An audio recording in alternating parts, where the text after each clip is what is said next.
સુરેન્દ્રનગર જિલ્લાના પાટડી ખાતે ગેનીબેન ઠાકોરના સમર્થકોએ પાટડી સુરેન્દ્રનગર હાઈવે પર ચક્કાજામ કરી વિરોધ પ્રદર્શન કર્યું।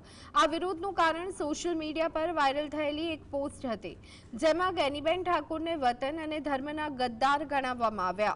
આ પોસ્ટમાં એવો ઉલ્લેખ કરવામાં આવ્યો કે ગેનીબેન ઠાકોરે વકફ બોર્ડ સંશોધન બિલના વિરોધમાં મતદાન કર્યું હતું। આ પોસ્ટ ચિંતન મહેતા નામના વ્યક્તિ દ્વારા શેર કરવામાં આવી હોવાનું જાણવા મળ્યું છે, જેના વિરોધમાં સમર્થકોમાં ભારે રોષ ફેલાયો હતો। ગુજરાતની બેન, બનાસની બેન એવી ગેનીબેન ઠાકોર, જે લોકોની સેવા કરવા માટે હંમેશા પ્રખ્યાત છે, આવા ગેનીબેન ઠાકોરની વિરુદ્ધમાં એમના ફોટા ઉપર ગદ્દારનો સિક્કો મારી અને એમનું અપમાન થાય, માનહાનિ થાય, હિન્દુઓ અને મુસ્લિમોની લાગણી ભડકાય।